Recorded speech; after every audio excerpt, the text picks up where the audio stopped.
రావాల్సి ఉంది. ఒక రోజు ముందు స్పీకర్ అయితే నిర్ణయాన్ని వెలువరించారు. సో ప్రస్తుతానికైతే క్లీన్ చిట్ వచ్చినా ఖచ్చితంగా మేము పోరాడతాం, సుప్రీంకోర్టులో న్యాయ వ్యవస్థలపై మాకు నమ్మకం ఉందంటూ కూడా ప్రతిపక్షాలు చెప్తున్నాయి. సో ఇదే అంశానికి సంబంధించి అసలు కేటీఆర్ ఏం మాట్లాడారు అనేది ఇప్పుడు మనం చూద్దాం. సో కేటీఆర్ అయితే క్లియర్ కట్ గా చెప్తున్నారు, ప్రజాస్వామ్యాన్ని కూనీ చేశారు, ఇది తెలంగాణలో ప్రజాస్వామ్యానికి సంబంధించి ఒక చీకటి రోజు అంటూ కూడా చెప్పారు. సో కేటీఆర్ ఏం మాట్లాడారు అనేది ఇప్పుడు మనం ఐన్యూస్ స్క్రీన్ పై చూడబోతున్నాం. సన్మానం చేద్దాం అనుకుంటున్నాం స్పీకర్ గారికి, స్పీకర్ గారికి, రాహుల్ గాంధీ గారి ఇద్దరికి బహిరంగ వేదిక మీద సన్మానం చేసి, నాకు తెలిసి భారతదేశ చరిత్రలో ఇంత అద్భుతమైన నిర్ణయం ఏ స్పీకర్ గారు తీసుకోలేదు. కాబట్టి వారికి మేము సన్మానం చేసి చప్పట్లతో, మంచి దుప్పట్లు కప్పి చప్పట్లతో సన్మానం చేసి బాగా అభినందనలు తెలియజేద్దాం అనుకుంటున్నాం. మా పార్టీ బీఫామ్ మీద ఎమ్మెల్యే గెలిచిండు, కాంగ్రెస్ బీఫామ్ మీద ఎంపీ కొట్లాడిండు. ఇంకేముంది అందులో విచారణ చేయనికే? రెండు కూడా ఎలక్షన్ కమిషన్ వెబ్సైట్లు ఉన్నాయి. ఏ బీఫామ్ మీద ఎమ్మెల్యేకి పోటీ చేసిండో ఉంది, ఏ బీఫామ్ మీద ఎంపీకి పోటీ చేసిండో ఉంది. అది కూడా స్పీకర్ గారు రిజెక్ట్ చేసినంటే అందుకే ఆయనకు తప్పకుండా సన్మానానికి ఆయన అర్హుడు. అయినా మీకు తెలుసు కదా, వికారాబాద్లో మున్సిపల్ కౌన్సిల్లో మా కౌన్సిలర్ ఒక ఆయన ఏకగ్రీవంగా గెలిచిండండి. కనీసం ఆ రిటర్నింగ్ ఆఫీసర్ ఆ కార్యాలయం బయటికి దాటి కూడా రాలే. ఇదే స్పీకర్ గారు ఎత్తుకొని పోయి కాంగ్రెస్ కండువా కప్పిండు. ఇది బీఆర్ఎస్ కౌన్సిలర్కు. ఇక ఆయన నుంచి ఏం న్యాయం ఆశ?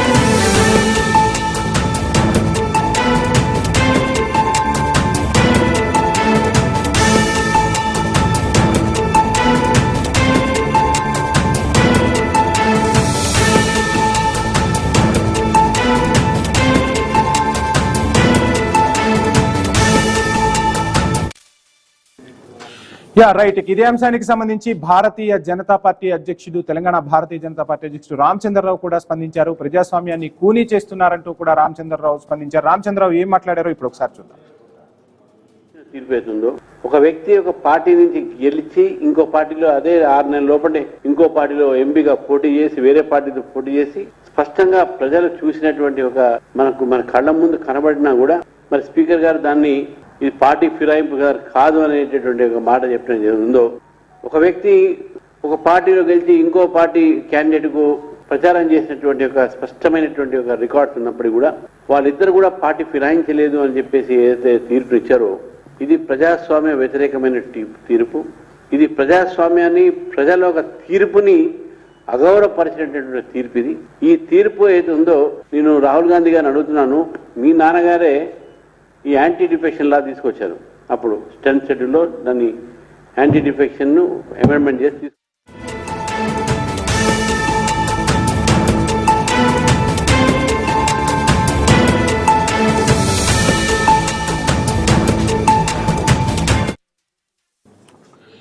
రైట్. మొత్తంగా ప్రతిపక్షాల స్పందనను చూసాం. ప్రభుత్వం ఏ విధంగా స్పందించింది, ప్రభుత్వంలో ఉన్న ఒక కీలక నేత ఇదే అంశానికి సంబంధించి ఎమ్మెల్యేల ఫిరాయింపుకు సంబంధించి క్లీన్ చిట్ రావడానికి సంబంధించి కూడా మాట్లాడారు. సో ఆది శ్రీనివాస్ గారు ఏమన్నారు, ఏం మాట్లాడారు, ఏ విధంగా సమర్థించుకున్నారు అనేది ఇప్పుడు మనం ఐన్యూస్ స్క్రీన్ పై చూస్తున్నాం.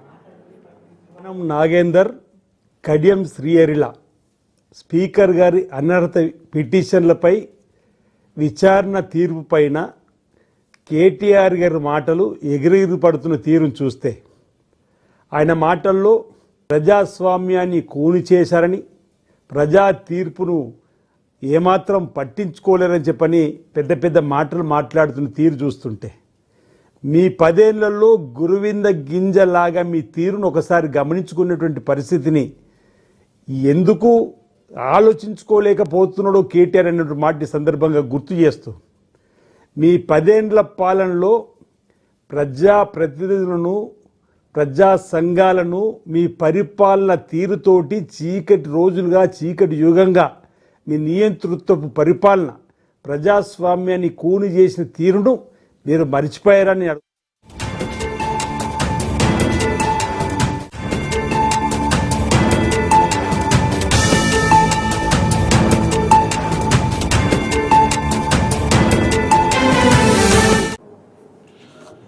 రైట్, మొత్తంగా చూస్తున్నాం ఎమ్మెల్యేల ఫిరాయింపు వ్యవహారం తెలంగాణలో హాట్ టాపిక్ అయింది. రాజకీయ పార్టీల మీద రచ్చకు దారితీసింది. సో 10 మంది ఎమ్మెల్యేలకు సంబంధించి ఏం జరగబోతుంది అన్న ఉత్కంఠకైతే మొత్తంగా ప్రస్తుతానికైతే ఒక కామానా పుల్ స్టాప్ అన్న చర్చ అయితే సాగుతుంది. ఎందుకంటే సో ఖచ్చితంగా సుప్రీంకోర్టులో పోరాడతామంటూ చెప్తున్న పరిస్థితి.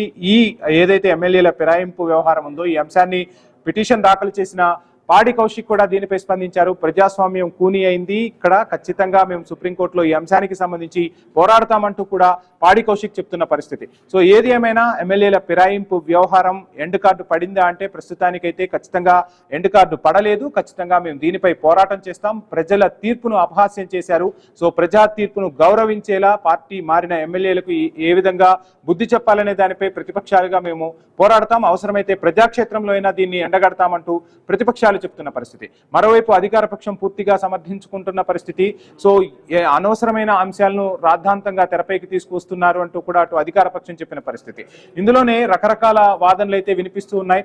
సో మరోవైపు కడియం శ్రీహరి అదేవిధంగా దానం నాగేందర్ మాట్లాడినట్టుగా సో ఈ సంస్కృతికి తెర తీసింది ఎవరు అన్న అంశం కూడా రకరకాలుగా తెరపైకి వచ్చింది. సో తెలంగాణ వచ్చిన టైంలో సో అప్పుడు ఖచ్చితంగా బీఆర్ఎస్ కు అవసరం ఉన్నారు.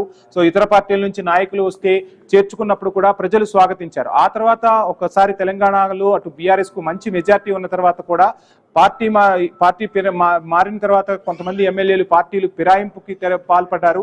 సో అటువంటి వారిని స్వాగతించి మంత్రులుగా చేశారు. సో అప్పుడు ఏమైంది ప్రజాస్వామ్యం అంటూ కూడా ఇప్పుడు అధికారంలో ఉన్న కాంగ్రెస్ ప్రశ్నిస్తున్న పరిస్థితి. సో ఎవరు నేర్పిన సంస్కృతి ఏంటో ఒకసారి ఆలోచించుకోవాలని కూడా చెప్తూ ఉంటే, మరోవైపు కేటీఆర్ ఖచ్చితంగా ఈరోజు తెలంగాణకు సంబంధించి ప్రజాస్వామ్యంలో ఇది ఒక చీకటి రోజు, ఎలా తీర్పిస్తారు, ఒక పార్టీలో ఉండి ఇంకో పార్టీలో ఎంపీగా నిలబడిన అభ్యర్థికి కూడా క్లీన్ చిట్ ఇచ్చారంటే ప్రజాస్వామ్యం ఎటుపోతుందో ఏంటో కూడా అర్థం కావటం లేదంటూ కూడా కేటీఆర్ చెప్పిన పరిస్థితి. మరోవైపు భారతీయ జనతా పార్టీ చూసుకుంటే ఏ పార్టీ ఇందులో తక్కువ కాదు.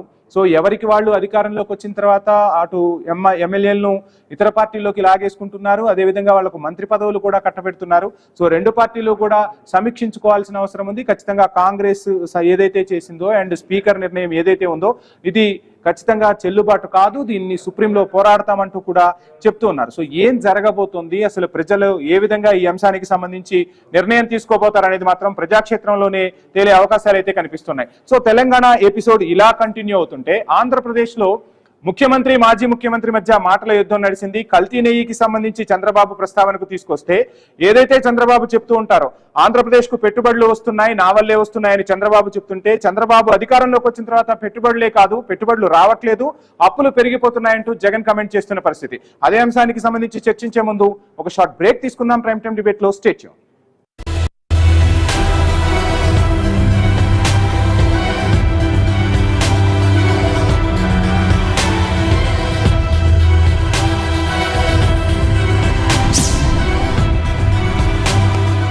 ఖమ్మం చరిత్రలో కొత్త అధ్యాయం ప్రారంభం.